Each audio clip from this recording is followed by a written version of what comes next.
Aluma Capital, altyd aan die groei. Welkom terug by die Groot Ontbyt. Dit is tyd vir volgens grondbesprekings en Christel Cornelissen sluit by ons aan. Goeiemôre Christel. Dag sy kollegas. Christel, daar's nou weer baie wat gebeur by die Madlanga kommissie. Is daar Jennifer? Is daar? Ja. Daar's baie siekbriewe. Ja. Gister toe ek hierdie hoor, was my eerste gedagte, kyk, die Madlanga moet nou maar 'n hospitaalvleuel kry. Julle, dit was nie 2 ure later nie, toe is daar 'n prentjie op Twitter van mense wat in die hospitaal lê wat sê Madlanga word. Kyk, ons kan baie dinge, ons kan maar lag oor dit. Grappies kan ons maak. Ja, grappies kan ons maak. So hier is Andrea Johnson, sy moes gaan getuig voor die Madlanga kommissie en toe is sy in die raas na 'n hospitaal toegeneem. Nou wil 'n mens begrip hê dat mense siek raak, so die kommissie sit vir lank, goed gebeur, die lewe gebeur. Die probleem hier is, hier begin dit amper voel asof hier 'n patroon is. Ons het een wat gewond is, wat nie kon getuig nie. Verlede jaar het ons nog een gehad, Dumisani Khumalo, hy kon ook nie, hy begin siek voel toe hy by die sentrum aangekom het.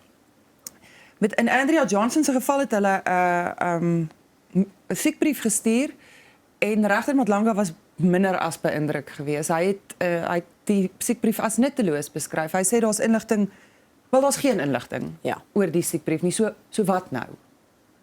Hierdie mense het belangrike inligting om te gaan weergee en ons sukkel om dit uit baie van hulle te kry. En dis nou sleg, jy weet, as Andrea Johnson regtig siek is, dan voel 'n mens amper so 'n bietjie skuldig omdat jy agterdogtig is oor haar bona fides. Die probleem is hier is nou 'n patroon. En ek dink dit is reg van regter Madlanga om sy voet neer te sit en te sê nee kerels, julle gaan moet beter verduidelik. Kyk, as jy met 'n siekbrief by die werk aankom, daar staan siekte of illness dan nou op die meeste siekbriewe. Wat sê? Ja. Niemand sê jy met jou mediese geskiedenis daar gaan op die tafel neergooi vir almal om te sien nie. Maar hierdie het gevolge vir die hele land. Dis 'n groter kwessie hier en ek dink nie jy hoef noodwendig jou persoonlike situasie daar te gaan openbaar nie, maar ek dink tog die kommissie is 'n verduideliking verskuldig, veral in die lig van die feit dat daar vorige sulke voorvalle was. Dit laat 'n mens met baie vrae oor, wil jy getuig? Ja, ek dink ongelukkig soos jy sê, dit het 'n effek op die hele land, dit het 'n effek op staatsveiligheid, dit het soveel implikasies op korrupsie en tender en ek dink as jy keuses gemaak het of nie keuses gemaak het nie, moet jy kom pa staan en kom verduidelik. Ons wil dit graag hoor. Jy weet, so mense wil nie mense sien daar. Soos jy sê, as Andrea Johnson regtig siek is 'n mens jammer vir haar, maar die patroon begin nou duidelik raak. Dis die 3de of die 4de persoon wat nou siek is op nommer 4. Ja, maar nou kan jy ook sê, ek sal eerder as ek moet gaan getuig, gou siek wees in die hospitaal, as wat ek soos ten minste twee ander getuies voorheen, voor my huis doodgeskiet word. 100%. So nou sit 'n mens en wonder, is dit 'n vrees vir aanspreeklikheid, om pa te staan vir wat gebeur het, of is dit daadwerklik 'n siekte? Vrees. Miskien is dit vrees. Miskien is dit net vrees. Ja. Miskien Maar is ons dit is vrees. nou waar ons is. Ja. So die verrigting is, daar getuienis is tot 'n latere datum uitgestel. Gebeur moet dit gebeur. Ons wens haar 'n spoedige herstel toe. Absoluut. Maar as gepraat van aanspreeklikheid. Gisterand onder andere op kyk net was daar ook 'n onderhoud met Celia Brink, die DA burgemeesterskandidaat, wat hy gesê het die DA gaan ernstige stappe begin neem as gevolg van die infrastruktuurtoestand in Pretoria, in die hoofstad Tshwane. Daar is 'n insident gewees Saterdag na die Springbok rugby wedstryd. 'n Paar insidente eintlik, om die waarheid te sê, wat hier in die groot klok hang. 100%. So hierdie hou verband met die padwerke op Lynnwood wat ek dink al 2 jaar gelede klaar moes gewees het. Byna 3 jaar, ja. Ja. So wat gebeur het is 'n toeskouer het na die rugby gestap. Die pad is vir verkeer gesluit weens die konstruksiewerke daar aan die gang, maar nie vir voetgangers nie. En hulle sê van hierdie slote is tussen 3 en 5 meter diep waar hulle aan die pad werk en 'n toeskouer het in een van hierdie slote beland en hy's dood. Teen gisterand kon ons nog nie 100% vasstel wie die slagoffer is nie. Dit lyk in hierdie stadium of dit iemand van buite Pretoria is, iemand wat van 'n ander dorp gekom het en hier in ons dorp kom rugby kyk het. En 'n mens voel so amper asof jy vir hom en vir sy mense moet sê, ons is jammer. Weet, ons het jou in ons dorp verwelkom, jy het kom kyk, jy het iets kom doen waarvoor jy lief is, en jy het in 'n sloot langs die pad beland, wat nie daar moes gewees het nie. Wat ook nie ligte En jy naby is het nie, dood. so jy het dit nie eens gesien waarskynlik nie, want dit is pikdonker in daai straat. Dis nagdonker. En die einste sal hier bring het, hy het gister weer 'n video gedeel waarin hy terugverwys na van sy vorige video's, wat hy daar staan en sê, hierdie kan nie langer so aangaan nie, wat gebeur hier? Die sakeondernemings in die omgewing wat sê, ons kan nie meer sake doen nie, ons voel dit aan ons sakke, hierdie chaos. Hulle praat van swak vakmanskap, jy weet goed, asphalt, wat is in Afrikaans? Teer, wat nie van die regte materiaal, die regte gehalte is vir wat gebruik word, die pype wat die verkeerde grootte is, dit hou net nie op nie. 'n Mens moet bysê, hierdie is nou wel Linwoodweg in die ooste van Pretoria, wat 'n mens sou sê die meer belasbare areas is. Daar is ander areas in Tshwane wat soms uit die oog uit van die media is, waar dit selfs erger gaan. Peer, ry jy deur jou straat en dan gaan kyk jy waar pype gebar is. Ons woon in Garsfontein. Ek kan vir jou, daar's een lekplek byvoorbeeld, dis maande. Hulle het 'n ding daar neergesit. Dis is 'n eenrigtingstraat, jy ry om hom. Dis 'n gat. Dis dieselfde met mangate wat nie behoorlik toegemaak word nie. Herstelwerk wat gedoen word wat nie veilig gemaak word nie. En nou is iemand dood en mense kan net vir hom en sy mense sê, ons is jammer, ons moes beter gewees het. Ons administrasie van Tshwane moes beter gewees het.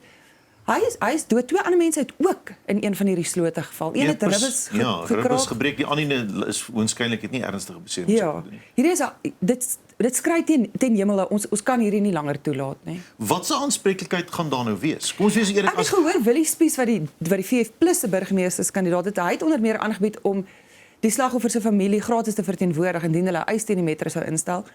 Wat ek dink 'n goeie ding is, jy weet dat iemand met aanspreeklikheid aanvaar, maar waar kom die eisgeld vandaan? Belastinggeld. Dit is belastinggeld. So jy weet ek sê uit my hart uit jammer vir daai man se familie. Dit moes nooit gebeur het nie. En as jy voortgaan om 'n eis in te stel, by all means, die Tshwane se bestuur moet beter wees. Ja. Jou hoofstad se bestuur. 100%. Ons moes beter gewees het. Ons administrasie moes beter gewees het. Inwoners verdien beter. Ja, ek dink ons is so moeg daarvoor om dit te herhaal, dat mense wat onbevoegd is nie in poste moet wees nie. En hoeveel keer moet mense dit sê? Maar as jy nie die werk kan doen nie, asseblief staan op sy, skuif uit. Ek het geen bedanking in, maar Wat bedoel jy asseblief? Ek gaan daar bly want ek kry 'n geldjie. Jy kry geld, jy klous is 'n neet. ja, maar okay, goed. Dan so gepraat van munisipaliteite. Suid-Afrika op die rand van munisipale ineenstorting. Ja, hierdie twee stories sluit my baie goed met mekaar aan. Ons het in die afgelope paar dae baie gepraat oor die nasionale tesourie wat die billike aandeeltoewysing vir verskeie munisipaliteite en metro's, groot stede, weerhou het, omdat hulle nie hulle verpligtinge nakom nie, omdat hulle nie ordentlik na belastingbetalers se geld kyk nie. So wat Business Leadership South Africa sê is, wydverspreide munisipale ineenstorting is nou, ons is nou daar. In die stede het ons dus 'n bietjie weggehou, want daar's baie mense wat kan geraas maak. Op die platteland is daar plekke wat ineenstort. As dit nie vir gewone mense was wat 'n ding aan die gang gehou het nie, dit verkrummel, paaie verkrummel, boere moet self skraap en regmaak en gate toe gooi. Ons is regtig op die rand van 'n enorme krisis, indien ons nie reeds binne in hierdie krisis is nie.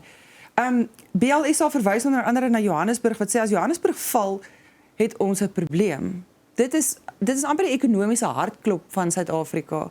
Dis waar goed gebeur, dis waar die geld gemaak word.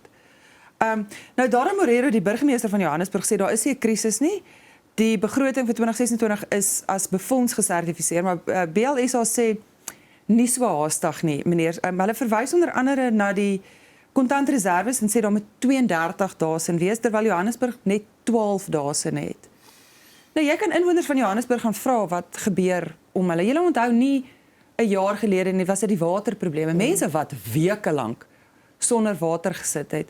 Hulle skuld miljarde aan, 3,7 miljard wat Johannesburg skuld aan Eskom, 1,2 miljard aan rand water.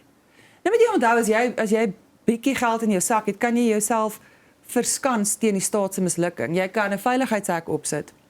As jy in jou huis is, sit jy jou sonpanele op jou dak, jy laat jou Jojo kom. As jy dit kan bekostig. As jy dit kan bekostig. As jy sukkel om kos op die tafel te sit, is dit baie moeilik om jou teen die staat se mislukkings te verskans. En dan is dit weer eens kwesbare arm Suid-Afrikaners wat die spit gaan afbyt vir hierdie soort mislukking. En dit is daar waar jy sê, staan net op sy, loop net. Dis presies, en hou op my lieg. Ek gaan dit nou sê. Hou op my sê, dit gaan net goed en dit alles werk lekker, dit doen nie. Aanvaar die aanspreeklikheid. Jy kan sien dit werk nie lekker Verstaan, nie. aanvaar net die aanspreeklikheid en dan gaan ek beter ook al klaar bietjie voel ten spyte van dit dat dit nie werk nie. Maar om aan te neek of my te jok, help my niks. Nee, die Bybel sê gee die keiser wat hom toekom, maar die keiser moet hy moet ietsie teruggee. Presies. Kristal, De Beers gaan eers ophou myn. Ja, hierdie handel oor De Beers se Venetia myn. Dit Anglo American het 'n groot aandeel in die Venetia myn. Dis daar naby Musina in Limpopo. So wat hulle sê is hulle gaan vir 2 jaar bedrywighede staak daar. So die laaste brik was regtig nie goed vir die diamantbedryf nie. Dan was daar die sintetiese diamante, wat hulle noem die lab grown diamonds. Dit het klaarblyklik ook 'n enorme duik gevat. So wat hulle sê hier is meer as 4000 mense wat werk by die Venetia myn. Hulle het groot belê in ondergrondse Ja, hulle was verlang was hulle oopgroef my. ja, en toe het hulle nou belê in die ondergrondse myn. Ek het nogal gister wyd gaan kyk of is daar vakbonde wat reageer hierop. Julle 4000 mense in Limpopo en mense kan nou nie sê almal gaan hulle werk verloor of iemand gaan noodwendig hulle werk verloor nie. Maar ek dink mense logika sê vir jou as hulle 'n myn toemaak vir 2 jaar, gaan daar baie minder mense nodig wees. So almal gaan nie net verdwyn nie net oornag nie. En 4000 mense tussen Messina en Oldhuys in daai area gaan 'n enorme impak hê op hulle inkomste. Waarheen gaan daai mense gaan om werk te kry? Waarheen gaan hulle? Nou sê argumente onthaalwe 3000 moet ergens heen gaan, 1000 bly agter om veiligheid te doen, instandhouding te doen, netjies te hou.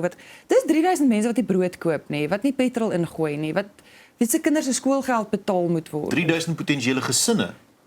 Dit laat mense nekhare regop staan. Ek het nog nie vreeslike reaksie van enige vakbond of so gesien wat sê ons is diep bekommerd nie. Maar ek dink in Suid-Afrika die logiese volgende stap is wat doen jy met 4000 mense as jy jou myn vir 2 jaar toemaak? Mense gesonde verstand sê vir jou iemand gaan nie 'n werk hê nie. Ja, na 2 jaar gaan nie almal terugkom nie. Daar gaan vir hulle nie werk wees nie. Dit is diep kommerwekkend. So ons gaan met dop hou om te kyk, jy weet, is daar afleggingsprosesse, maar hierdie is rede tot groot kommer. De Beers sê hulle gaan hulle bedrywighede elders, jy weet, hulle gaan elders diamante uithaal, so weet hulle bestuur die proses al. Dit mag so wees vir iemand wat 'n diamant aan sy vinger wil hê of 'n diamant vir iets anders gebruik. Vir daai 4000 mense help dit nie jy gaan haal diamante in Kanada uit nie. Of hulle verplaas iewers anders heen of nie.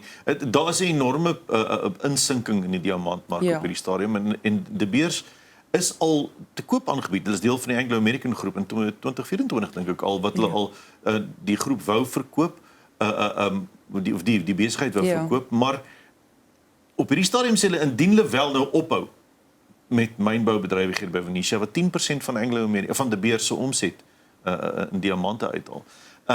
Sal dit eers in 2027 'n verandering in die mark teweegbring en dan sal dit weer hopelik winsgewend wees om daar te myn. Dis 'n baie lang stilte tyd. Ek wil net vir sê 2027 om te wonder of jy weer in 2027 werk gaan hê, moet ek vir jou sê is dit met jou in die nag wakker hou. Sure. Dit moet almal van ons in die nag wakker hou. Hulle lewer 'n baie groot deel bydra tot ons inkomste, die land, die ekonomie. Ja. Dis regtig kommerwekkend, dis sleg. Dan, kyk met Lala, was aanvanklik daar om te help getuig en nou is hy, wel, toe sê iemand, maar nee, ons gee hom te maklike deal. Nou onttrek hy blykbaar, maar die probleem is, gaan die verhoor voortgaan soos gewoonlik? Ja, inderdaad. Dit is wat die nasionale vervolgingsgesag sê. So hy het 'n pleit en vonnis ooreenkoms, dit was 'n voorstel geweest dat hy pleit en vonnis ooreenkoms met die staat sou aangaan en toe sê die hof nee, nie so haastig nie. Hierdie is nie 'n gepaste vonnis nie. En toe kom die hof terug met hier is wat 'n gepaste vonnis sou Ons wees. sal jou help, maar jy sal meer tyd in die tronk moet spandeer Bietjie as wat jy langer, gedink meneer, het. bietjie langer. Ja. En toe sê meneer Matlala nie vir my vandag nie, baie dankie. So hy gaan nou terug, hy gaan nou saam met die res van sy beskuldigdes gevoeg word. Ek het vra. Ek het soveel vrae. As dit nie nodig was, as die staat nie nodig gehad het dat hy 'n pleit en vonnisooreenkoms aankwam nie, dan wonder ek hoekom het ons ingestem hiertoe. Nou hulle sê onder andere, weet dit is as hulle sterk genoeg saak het, dan is dit om dit vinniger af te handel, weet, dis duur, 'n hofsaak is duur. Dit vat dikwels jare. Iemand moet elke keer in die hof wees, goed moet getranskribeer word. Jy weet, dis 'n hele proses. Dis 'n hele klein ekonomie. So as ons vir meneer Matlala kan wegwerk, dan is dit goed. Dan het ons een weggewerk. Maar meneer Matlala wil nou nie weggewerk word nie. So ons gaan nou terug hof toe. Hy gaan saam met die res van sy beskuldigdes en hy gaan nou maar sy kanse waag met 'n verhoor. Ek is bietjie bekommerd. Sê wat jy dink, Jennifer. Sê wat jy regtig dink. As hy so maklik gaan, want hy wou 8 jaar gehad het, hulle het terugkom sê 12 jaar. Okay. So as hy so maklik gaan, okay, nee dankie, ek vat maar my kans in die hof. Klink dit maar of hy redelik selfversekerd is. En daarin lê my bekommernis dat hierdie persoon wie se naam ons die heeltyd hoor in die Belangekommissie verbind word met omtrent almal gaan, ja, so kyk wat my kans in die hof. En dis nie net die feit dat hy dalk minder tyd sou spandeer in die tronk nie. Dit gaan nie oor sy vonnis nie. Dit gaan oor die getuienis wat hy sou gelewer het Ja. as 'n staatsgetuie teen Ja. onder andere die gewese minister wel die geskorste polisiekommissaris van iemand Masemola. So nou sit 'n mens en wonder, sou sy getuienis nie meer werd gewees het nie. Ek weet nie wat die antwoord is. Soveel vrae. Soveel vrae. Ja. Ja, ek weet nie, hy gaan nou maar, soos jy sê, hy gaan sy kanse waag. Okay. Goed, ons hoop vir die beste. Dis Vir wie? Vir wie? die NVG. Dis vir Ja, want die hulle beste. moet nou die hele saak moet nou normaal voortgaan sonder Ja. sonder Kyk, staatsgetuie. ek sê hulle het 'n sterk saak, hulle het baie getuies, hulle het so ons glo dit gaan werk. Okay. Okay. Ja. Ek is nou van die optimisme vanoggend. Das sy. Kom ons gesels oor die rugbykaartjies. Kom ons doen. Luister, ek het nou gedink hier, julle weet mos ek is nou 'n sakker vir 'n special. Maar ek weet nou nie van hierdie storie nie. Ek het nou aan die een kant het ek gedink dis goeie nuus vir gewone Suid-Afrikaners, vir die gewone rugbypubliek. As SARU sê hulle gaan kyk na die kaartjiepryse. Dis goed vir ons wat betaal. Nou SARU sê dis nie so great vir hulle wat die rekening moet optel nie. Wat SARU sê is hulle gaan 'n hersiening doen aan die einde van die 2026 seisoen van kaartjiepryse. Julle moet onthou, rugby is 'n familieding. Dis 'n gesinssport. As jy rugby toe gaan, daar's springkastele vir die kinders, daar's pannekoeke, daar's gesiggie verf, ons gaan almal rugby toe, maar dit word toenemend moeilik vir 'n gewone gesin om argumentshalwe 4 kaartjies te koop. En dan pannekoeke te koop en te En betaal die vir pannekoek. gesigverf. En die gesigverf en die parkering. En nou soek iemand want iemand moet 'n truitjie aan hê. En dan soek hulle R1000 'n kaartjie. En dan vra hulle R1000 'n kaartjie. So ek dink dis reg dat ons as die rugbypubliek vra oor wat kos kaartjies vir ons gewone mense.